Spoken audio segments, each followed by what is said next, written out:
We come here from different backgrounds, with different beliefs and different experiences. We take time from the busyness of our lives to spend this hour together. Let's put the busyness to rest for now. Those tensions holding us back, let them go for now, and let us be receptive to the spirit of this moment and all the wisdom and joy that it holds. Welcome to Shawnee Mission Unitarian Universalist Church. Whoever you are, whomever you love, wherever you are in your life's journey, you are welcome here.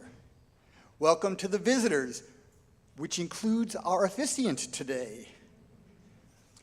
We all were visitors at one time, but are now members of this church. Please join us for coffee and conversation afterwards in the social hour, where you can learn more about the church. People who are online, hello. Say hello in the chat. And now, let us get up out of our seats, shake stuff off, and greet one another.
It's good to be here. It's good to be here together. We do have a few announcements. We will start with Reverend or Dr. Well, yeah, I've promoted her, Jen.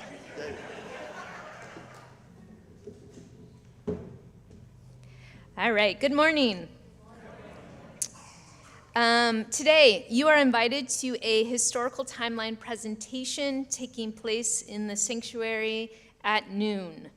This presentation will cover the history of the land and the people who once occupied the space we now call Shawnee Mission UU. This historical timeline dates back hundreds of years and ends at present day. I hope you can join us today for that presentation. And now a quick announcement from Kevin Hobbs.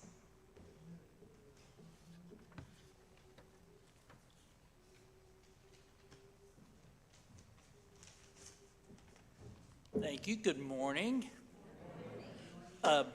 I'm Kevin Hobbs. Tina Combe and I are the curators of the Jerry Hollenbeek Memorial Art Gallery out here, made possible by the generosity of the Hollenbeek family.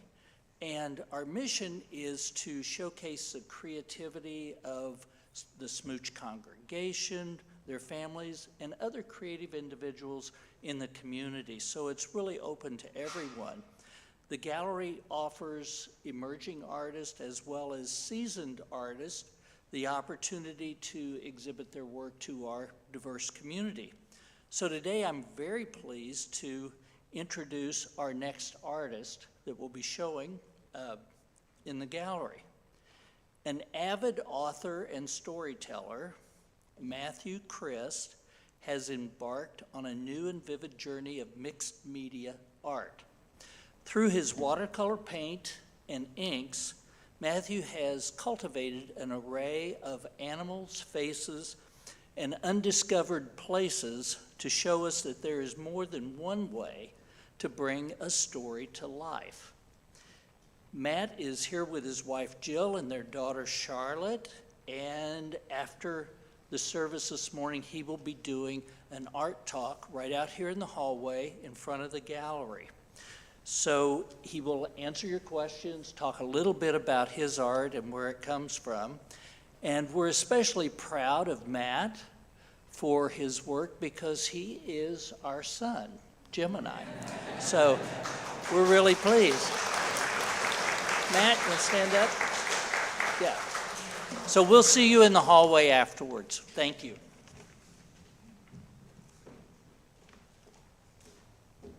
And now Dale Trott has something to say.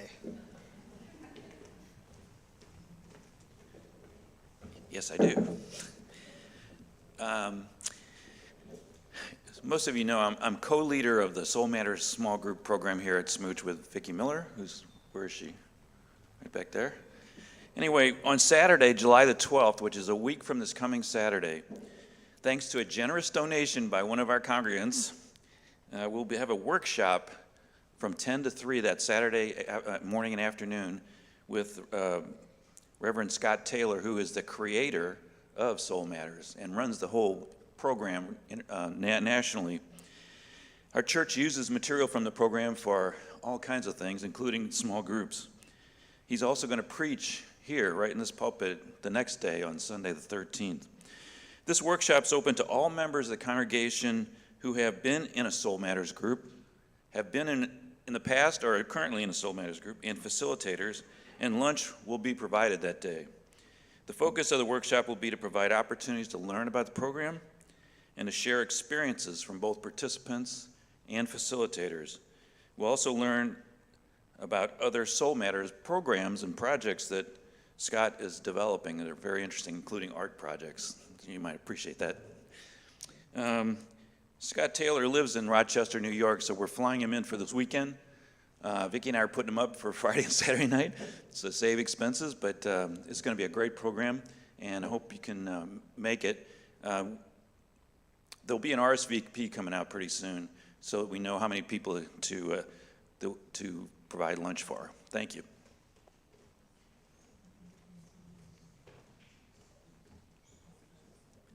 So today, we are lucky, and I am fortunate to introduce our guest minister. Shannon Gores, Master of Divinity, Master of Arts, lives outside of Lawrence, Kansas. Her Catholic roots led her into progressive Protestantism, then Buddhism and Universal Sufism. She was first ordained in the United Church of Christ and then ordained in the Sufi Ruhaniyat International. She worked as an interfaith chaplain for 9 years. Last year, she served as the minister of the Unitarian Universalist Fellowship of Topeka. Shannon has a private practice in spiritual and emotional counseling where she integrates scientific research on trauma, ancient and emerging spirituality, and holistic wellness. You can visit her website at www.divinenaturetherapy.com. She is certified in mindfulness and embodiment as a Sivananda Yoga and Vedanta teacher.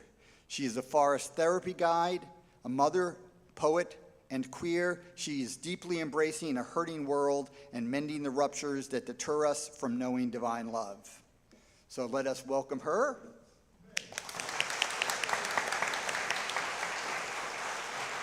And let us also welcome Jacob Thomas, who is our guest musician today on the piano.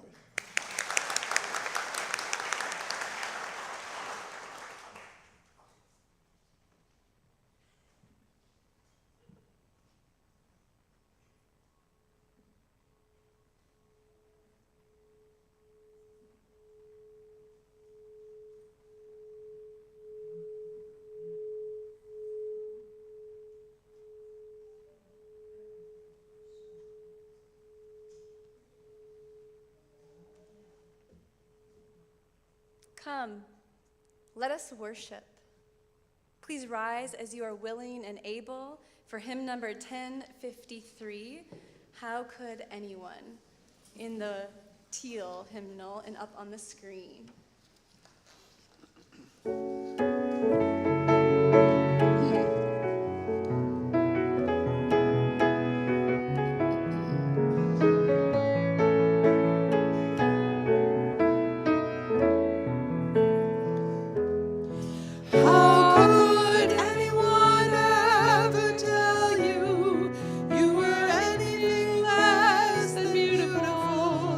How could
Would Lucas join me up here on the chancel?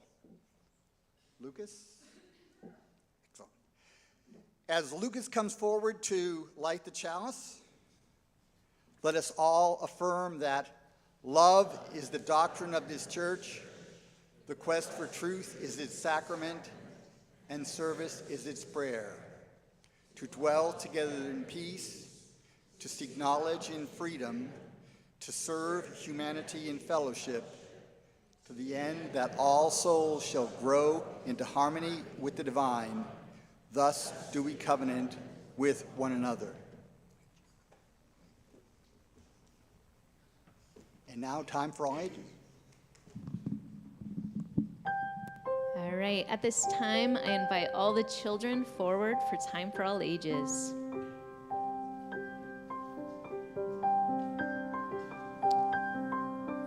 Welcome. Hi, Ellie. Hi, Silja. Hello. All right. Hello, children. I want to introduce you to my new friend, Shannon. She is a minister just like Rev Rose. Can we all say, hi, Shannon? Hi, Shannon. All right, wonderful. Today, Shannon is joining us because she's going to talk to us and share some practices with us for when we're feeling down. Have you guys, raise your hand if any of you have ever felt sad or just down. Yes, we all have. When I'm feeling down or not like myself, sometimes my body gets upset. Does anyone ever get a crampy stomach?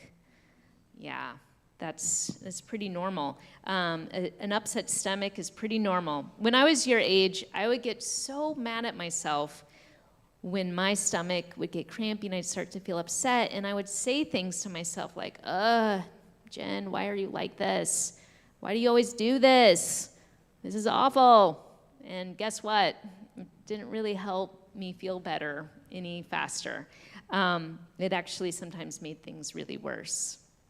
But now that I'm older, when I'm having a hard time, I've learned that talking to myself, my mind, and my body in a more positive way helps me move through that time faster when I'm feeling down.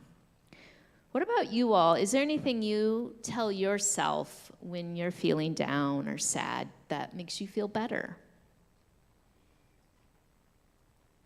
Yeah, Lucas?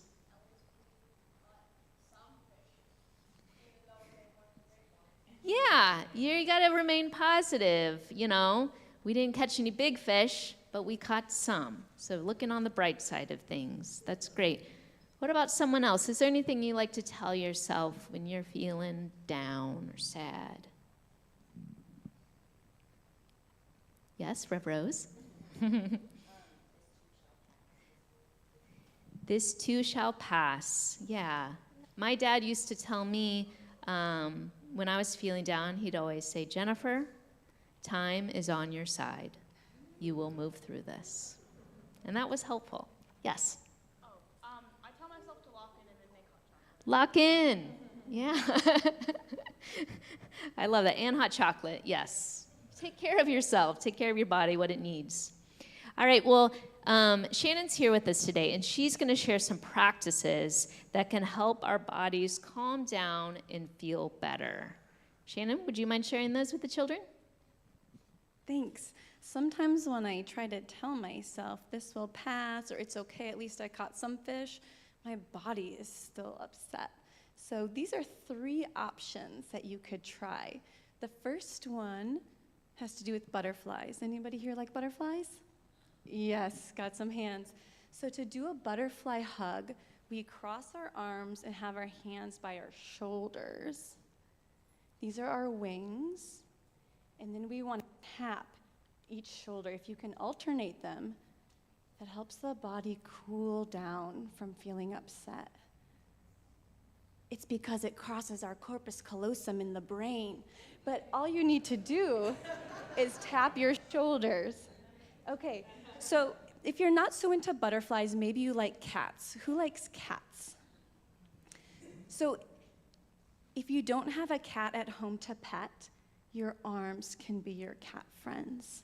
And if you could hold this for a minute, you're going to take your arms and cross them just like we did for a butterfly, and then pet down to our elbows, like we're petting the back of a cat. And this soothes us inside. It calms our nervous system. Thank you. Can you keep holding it? And then the third one is for anybody who loves to play in the rain. Any takers on playing in the rain?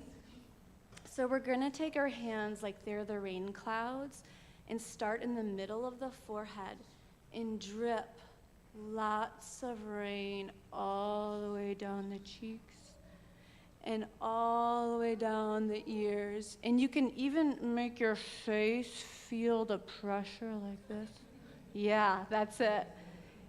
So if you're ever feeling down and the words don't help enough, you can either become a butterfly, pet your cat, or join a rainstorm. I love those. And every person is unique, and so you just got to find the thing that works for you. But I love the idea of finding something physical when maybe the thoughts in our heads are positive, our words aren't helping as much. And the coolest thing I learned from Shannon this week is that they have found that when we are kind to ourselves, we end up being more kind to others when they're feeling down. So our compassion, when we're nice to ourselves, our compassion for others actually grows too. And that's why it's so important that we be kind to ourselves. All right, so which of the ones that she showed us did you guys like? Do you think you'll use? I like the butterfly. The butterfly one? You connected with that one? Yeah, Amelia, which one did you like? Yeah. I guess I do have one question. Does it help to, when you're petting the cat, does it help to maybe meow? Yeah? I thought to really get into it. So thank you so much, Shannon, for sharing those with us today. And children, we're going to go to our classrooms now and continue to talk about kindness. All right, please join me in singing the children out.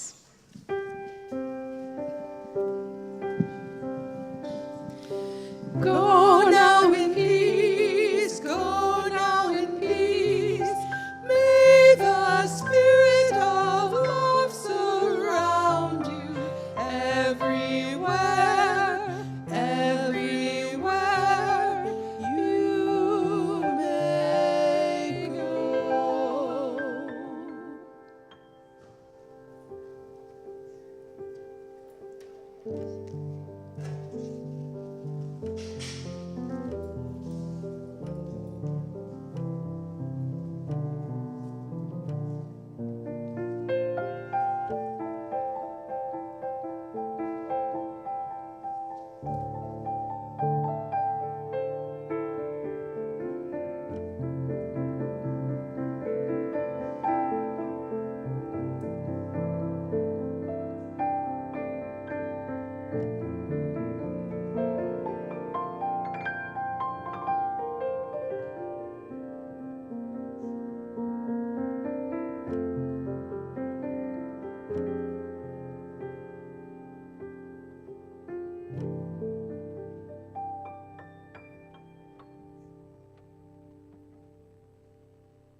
Each month, following the Soul Matters curriculum, the church chooses to reflect on a theme.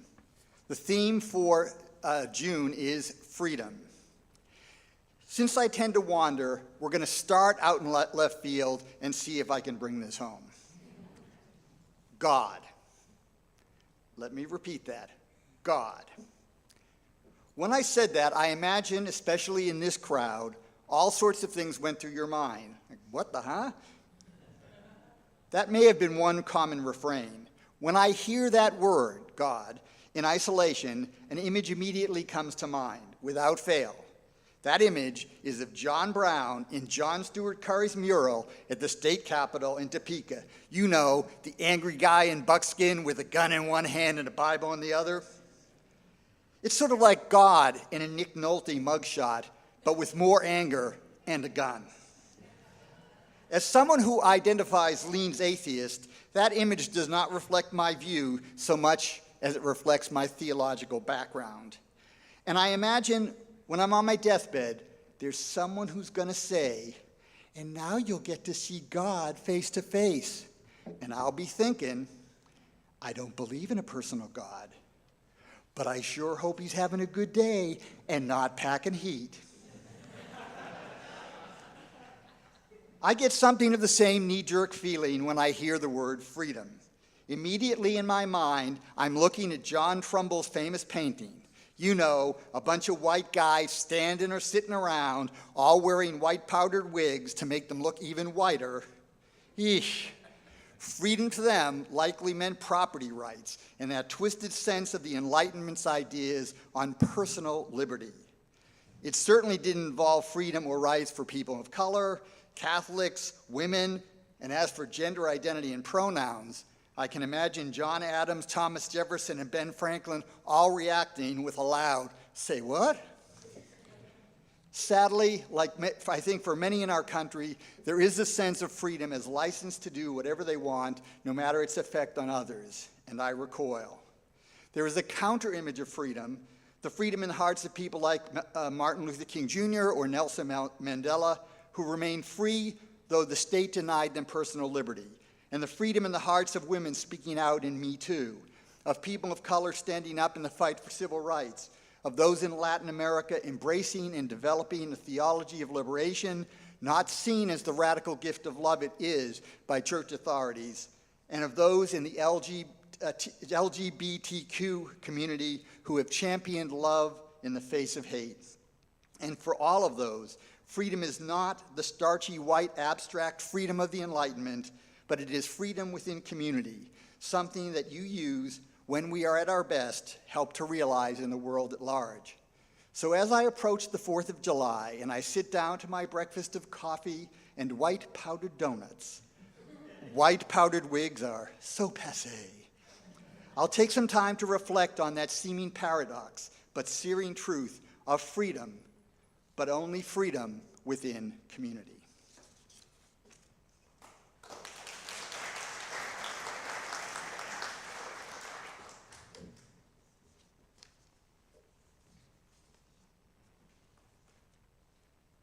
I'm catching up to our spot. All right. For our embracing meditation, we come to this place to see and to be seen, to teach and be taught, to hear and to be heard. Let's take a moment of quiet. And perhaps, if it's comfortable, you can let the eyelids close down all the way or just part way. And we can tune into the heart. What does it mean to be seen and heard?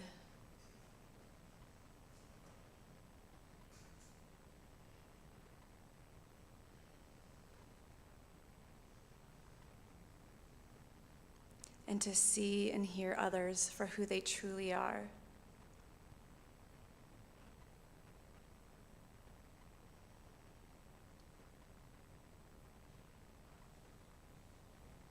Now letting our eyes truly see the person next to us, we're going to reach over and nudge them to show that we are here together, gathered in peace and authenticity and intention.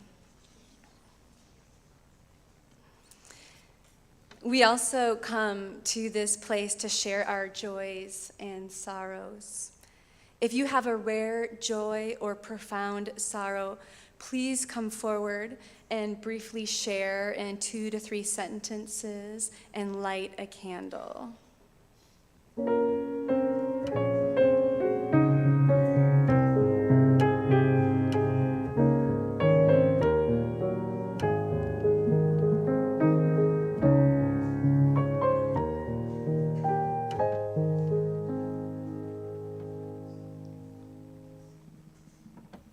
My name is Twyla Preston, and this is a rare joy. I went to my second, big crowded concert of my life. First one I went to was Alabama, way back. But Thursday night, my son and I went to the Weird Al Yankovic concert at Starlight, and it was fun.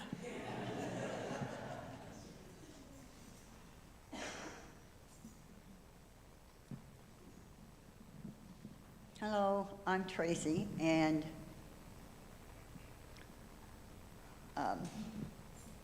I smoked crack and crack cocaine and cocaine for the better part of 39 years. And a couple of weeks ago, Rev Rose suggested I come up here and light a candle. I have disappointed people all my life, and I didn't want to disappoint her. With the exception of 2 slips, I have 1 year today. Thank you.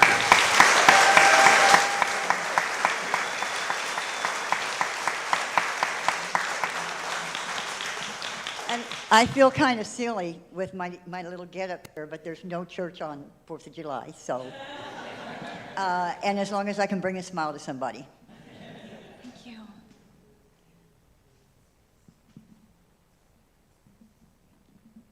Hi, my name is Gabrielle Huron, and I'm part of an LGBTQIA chorus called Choral Spectrum. And I'm not sure if you're aware of it, but there are 4 choruses in the Kansas City area: Heartland Men's Chorus, Kansas City Women's Chorus, Choral Spectrum, and Outside Voices. And that is the Pride Arts Coalition, and we had a concert last night.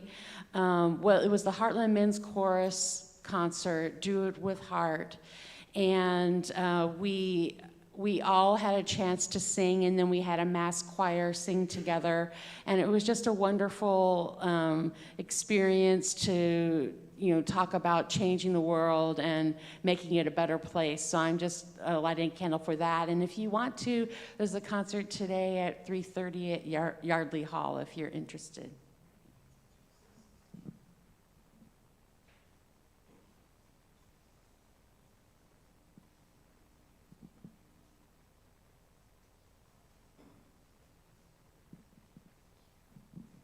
Good morning. My name is Hannah Barfoot, and our family has a lot of joy this week. On Friday, our daughter Amelia turned 4, and this coming Wednesday, we are moving into our forever home after a lot of years and a lot of moving.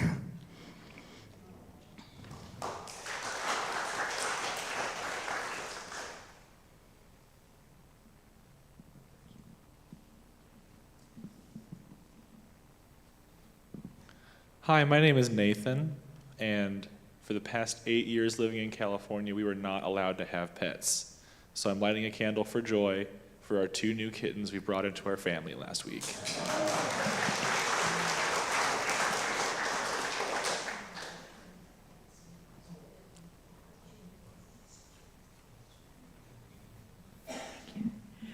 I'm Vicki Trott, and I'm lighting this candle of joy. Last Monday, Dale and I celebrated 35 years of marriage. And I've said this before, but there aren't too many men who will marry a woman with no job at the time and 3 small children.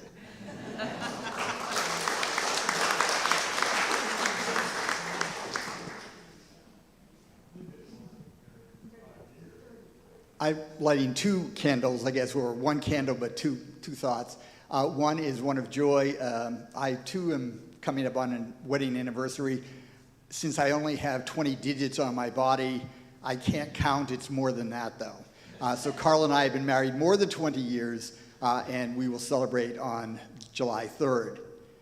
My candle of remembrance is for Bill Moyers, whom I will miss terribly.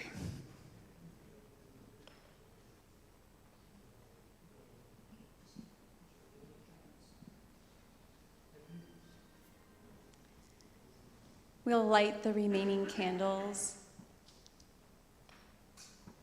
for all the joys and sorrows that we hold in the silent sanctuary of our hearts.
To honor our time together this morning, we're going to go from the meditation right into our next song.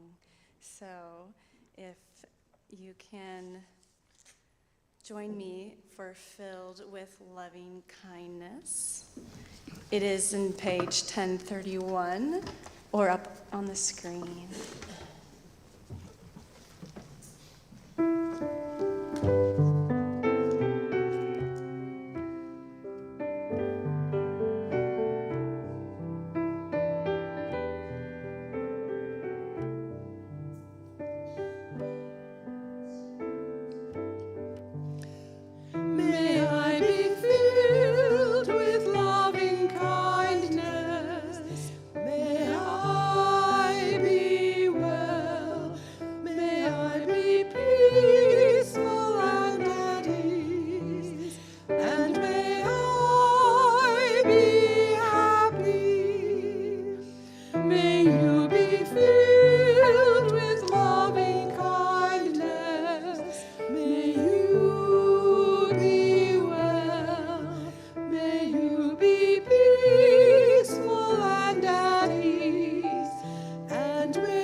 Our reading today is a poem, Love After Love, by Derek Walcott. The time will come when, with elation, you will greet yourself arriving at your own door, in your own mirror, and each will smile at the other's welcome and say, "Sit here, eat." You will love again the stranger who was yourself. Give wine, give bread, give back your heart to itself, to the stranger who has loved you all your life, whom you ignored for another, who knows you by heart. Take down the love letters from the bookshelf, the photographs, the desperate notes. Peel your own image from the mirror. Sit, feast on your life.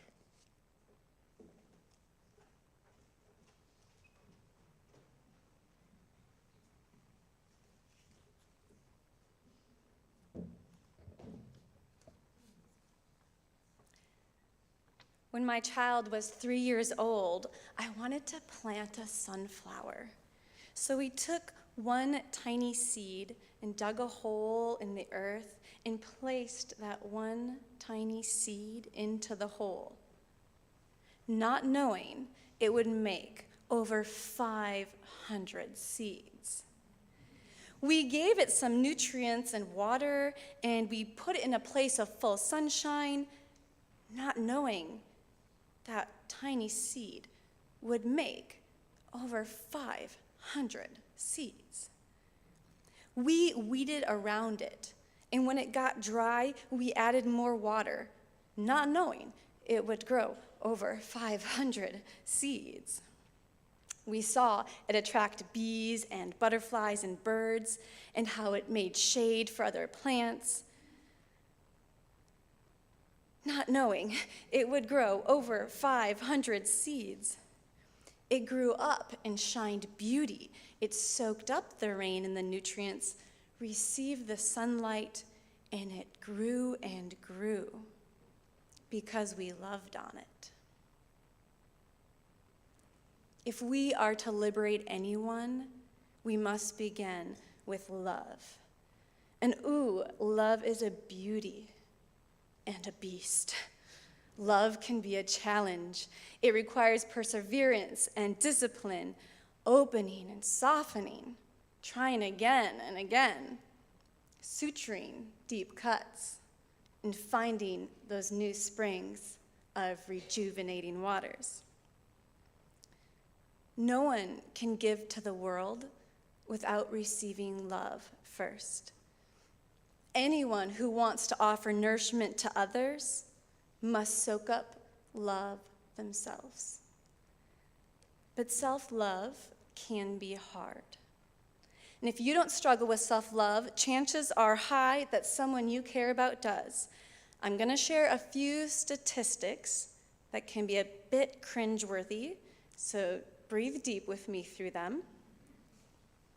In 2021, the Body Shop research in 21 different countries identified global self-love as a crisis. Half of the women reporting not loving themselves. And in the US, half of people of all genders report not liking themselves because we feel shame or disappointment and maybe exhaustion. At any given point in time, over 4% of the population has had suicidal ideation. So how do we heal this epidemic? We get up and keep going, but this is a wound in our community's side. We want to heal it, but maybe we even struggle with not liking a part of ourselves. Maybe it's the way we fail at work, or how parts of our bodies look, or how we act in our family. Sometimes we even come to hate this part of ourselves. But what we desperately want is liberation, to be free of this pain that we cause ourselves and to help others be free of their inner pain. And Unitarian Universalists chose liberating love as the center of our values. Obviously, this is not the romantic kind of love where we're juiced up on hormones. We're talking about a liberating love that is attentive compassion in action. The purpose of the Unitarian Universalist Association is to engage each other in the transformation of our lives with liberating love. And we draw on the heritage of freedom, reason, hope, and courage, all on the foundation of love. And, as Jen said, the research shows that the more we love ourselves, the more we can love others. And the converse is true. The more we judge ourselves, the more we end up judging others. It's just how the mind works. So how do we learn to love ourselves thoroughly, through all that feels inadequate about ourselves, and through all that feels inadequate about others? I want to tell you, while religions have greatly harmed people through messages of hate, they also have messages of liberating love. And I want to share a few of them today because at their best, these universal messages can help us flourish. In Hinduism, there's the concept of the Atma Prema. It means self-love, and it's cultivated through loving others.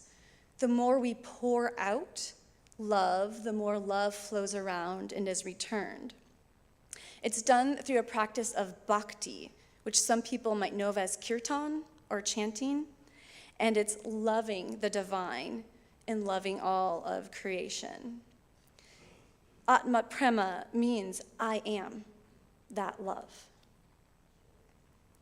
And one of the core commandments of Judaism is love your neighbor as yourself. You must love yourself well to love your neighbor well. The Christian tradition took that and built on top of it 1 Corinthians 13, love is patient, love is kind. It does not envy, it does not boast, it is not proud, it does not dishonor others, it keeps no record of wrong. Rev Rose talked about some of the challenges if we say, don't be proud of yourself. You can be proud of yourself. You can go back and watch her sermon from the beginning of June if you missed that. But each of these phrases can be looked at deeply, like love is forgiveness. Well, we don't want to be a doormat, right? So forgiveness comes with an apology or change of action. Love keeps no record of wrongs. Maybe after we've made amends, we can let go of our record of wrongs. Love is patient. It accepts the present reality and seeks to make the world a more awesome place. Each one of these we may practice with others. I want to be patient with you. I want to be kind to you. I'm not going to keep a record of wrongs after we've made amends. But how many of us keep a record of our own wrongs and don't forgive ourselves? Some will credit the Buddha for saying, if you like a flower, you pluck it.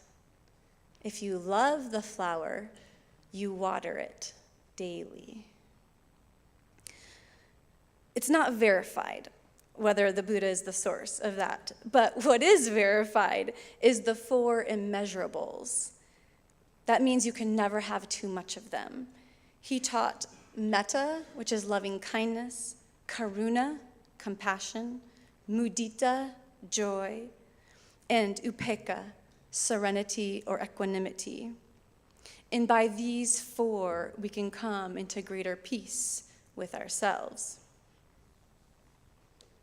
Islam also has an approach to self-love where we love Allah and we love our own soul, which is part of the great Allah.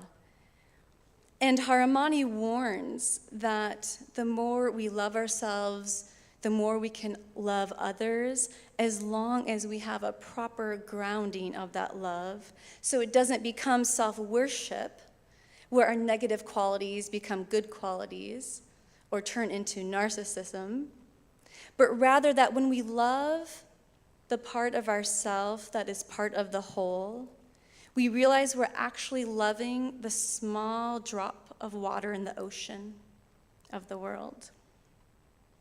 So we love on this one tiny seed, ourselves, and thus we love on 500 seeds. So in many religions and spirituality, we are all one interconnected mess of supposed bliss. But loving ourselves is thus the same as loving another. For we are no different than each other. We share one breath, one air, one great ocean.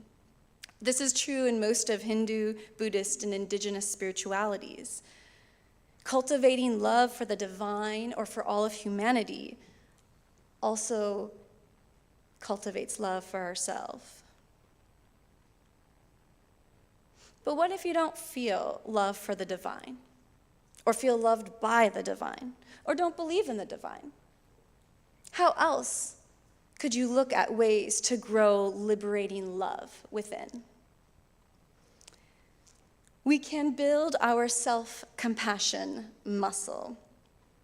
This muscle has 3 kinds of weights to lift. The first one is mindfulness. Then there's common humanity and self-kindness. Many of you probably know mindfulness is being present in the moment. Rather than getting caught up with what happened in the past or stressing about the future, we practice mindfulness by observing our thoughts and feelings without getting carried away. Common humanity is remembering that everyone else is also suffering in life. So, when we feel down or hurt, we can use self-talk that sounds like this. Of course you feel this way. You were hurt. And Justin, if you would go to the next slide. Other people feel this too. Many people experience a similar situation. Other people also feel angry, upset, pained when they face this. It's natural to feel this. It's okay to make mistakes. This sort of positive self-talk reminds us that we are not alone and that everybody struggles sometimes. But our common humanity has suffered in the 21st century from mass media messages that imply we are never enough. They pit us against each other by saying we're not successful enough, not beautiful enough, we don't have enough. When love is our true nature and at the root of each of us, the advertisers don't want us to love ourselves as we are, because then we won't buy their products. And I have proof from my childhood in the 1980s that self-love and self-acceptance were frowned upon. We had a song that we sang. It went like this. I like myself, I think I'm grand. I go to the movie just to hold my hand. I'm a nut, I'm a nut, I'm a nutty, nutty, nutty nut. And when I look back on that, I said, going to the movie by yourself means you're a nut? Loving yourself? But those were the messages we imbibed as children, not to take pride or love ourselves. And now, fast forward several decades, research has shown over the last decade a correlation between individuals' high social media use and the likelihood that they do not like themselves. So the more social media, the more self-hate, on average. So what do we do? If we hope to liberate others with a core message of love through our actions and love in our hearts, we want to generate this love by watering and feeding this one tiny seed, the seed that is ourselves, so thus we can give it out. If we're mindful about what we think and feel and not get swept into anxiety or depression, we can go to common humanity and remember everybody feels this way sometimes. It's okay to have a hard day. And then we can go to self-kindness, the third weight we want to practice strengthening our self-compassion muscle with. Self-kindness sounds like validating your own experience and wishing yourself well. Justin. It might, oh, can you go back? Sorry. Stay there, thanks. It might sound like words like, of course you feel this way, you were hurt, or it's difficult to feel this right now, and I care deeply about you. I care how difficult this is, and I'm sorry. I see you, you belong. You may be familiar with these phrases, but have you said them to yourself? You matter to me. I'm here to support you. Talking to your own heart.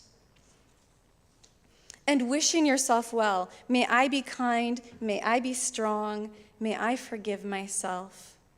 Like the loving kindness song we just sang. May I accept myself as I am. And if those feel out of reach, we might say, may I begin to accept myself as I am. Self-compassion is a balance of seeing clearly what's happening to us and taking responsibility without overly blaming ourselves. Jetsuma Tenzin Palmo, a famous Tibetan Buddhist nun, said most of us have a relationship with ourselves where we either like ourselves too much or not enough. It's like the Islamic view that we can get too prideful, thinking we're perfect, or go too much into shame or hate. The secular model of this, now Justin, thank you, looks like the shame and grandiosity cycle, where grandiosity is an inflated ego, where we have a false sense of worth that we're more important to others because of what we do or how much is in the bank. And when we fall from grandiosity, we may fall into shame, where we have a sense of disapproval or perceived loss of worth. We're nothing. The bank account is now empty. We're not worth it. Or we've lost power. We've lost a certain job title. And then we might go back up to grandiosity if we regain or win something. But instead of vacillating between grandiosity and shame, I'm good, I'm bad, I'm good, I'm bad, there's another option. Instead, we can plainly name what we're competent in and where we can keep learning. The next slide. That's the self-kindness phrases slide, and the next slide. Thank you. So this is unconditional love, where we acknowledge the power that we carry within and the inherent self-worth we have. Just for existing, I am worthy of love. Just for being here, I am worthy of respect. And the humility to say, I'm still growing. I can learn more. This is the balanced approach of unconditional love. And if I could print 1,000 of my own t-shirts, I would probably have this tagline that says, good enough and growing. Because I think, the next slide, we are all good enough. And we're still developing, not at a breakneck pace. We can be softening our bad habits or unhealthy behaviors. We can be growing into the person we want to be. We can let go of strategies we learned in childhood that no longer serve us.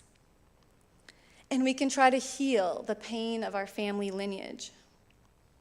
We probably can't heal them all, but we can do our little part by watering, weeding, and feeding this one little seed, helping this one stalk grow, letting ourselves bloom with one gorgeous face.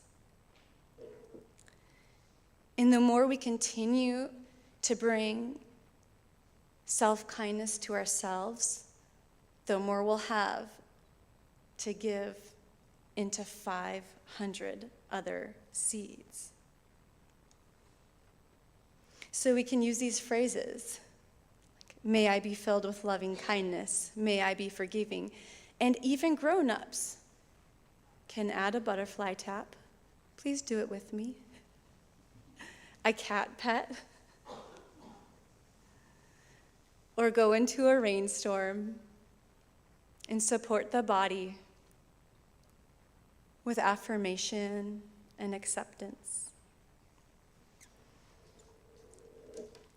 I want to close by bringing this back around to our opening hymn,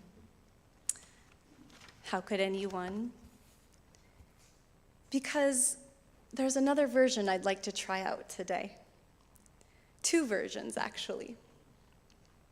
There is a local pagan group who wrote the song a little differently to focus on the positive.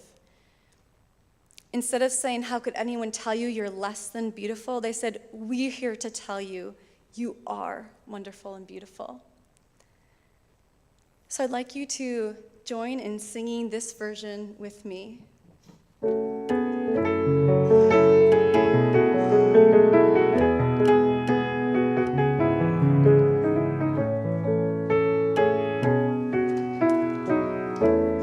We are here to tell you. We are here to tell you, you are wonderful and beautiful. We are here to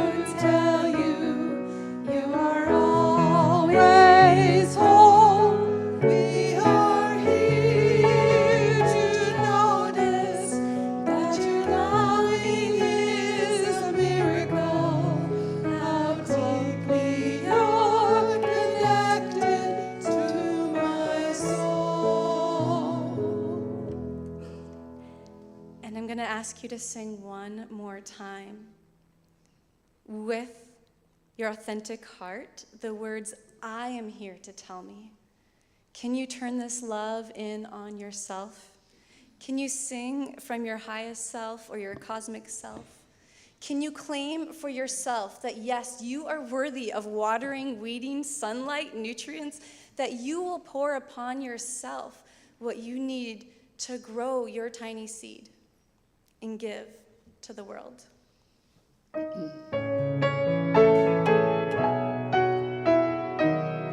am here to tell me. I am here to tell me that I'm wonderful and beautiful.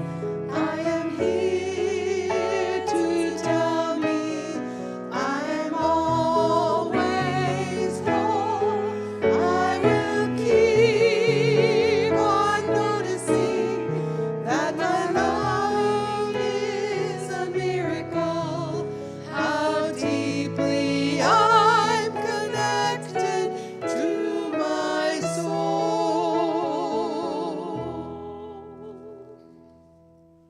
When we can love ourselves as good enough and growing, we can liberate and feed the world.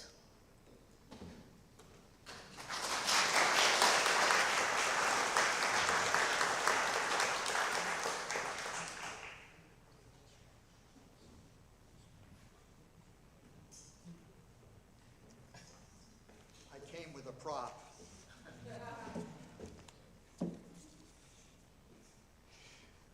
The offertory, especially the introduction to the offertory, I'm hearing voices. I know.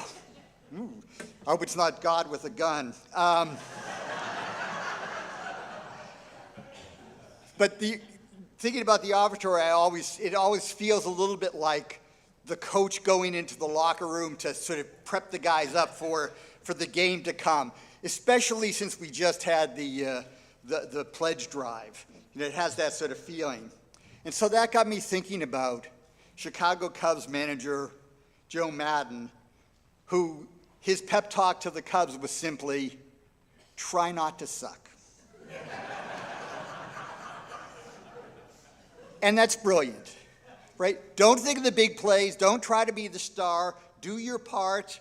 Don't fret over, like a mess up, but try to fix it. Work together as a team. That's the recipe for success. And the church is great at that, right? Not sucking. We show up, we do our part, we help each other. So in that spirit of not sucking, as we listen to Jacob's beautiful playing, which will not suck, the offering will now be given and received in grateful appreciation of our shared values.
And boy, did that not suck. Thank you, Dave. That was quite nice. So now we will extinguish the chalice. We extinguish this flame, but not the light of truth, the warmth of community, or the fire of commitment. These we carry in our hearts until we are together again.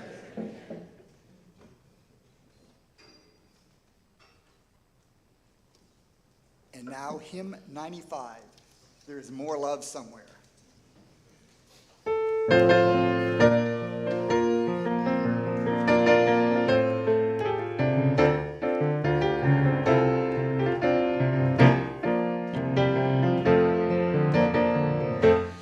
There is more love somewhere. There is more love somewhere.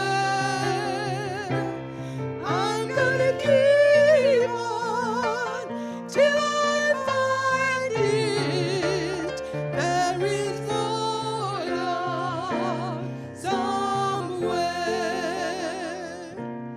There is more love somewhere. There is more love somewhere. I'm gonna keep on till I find it. There is more love somewhere. There is more peace somewhere.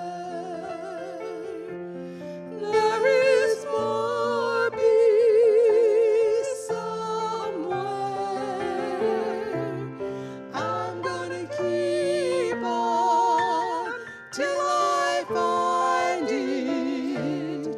There is more peace somewhere. There is more joy somewhere. There is more joy somewhere. I'm gonna keep on till I find it. There is more joy somewhere.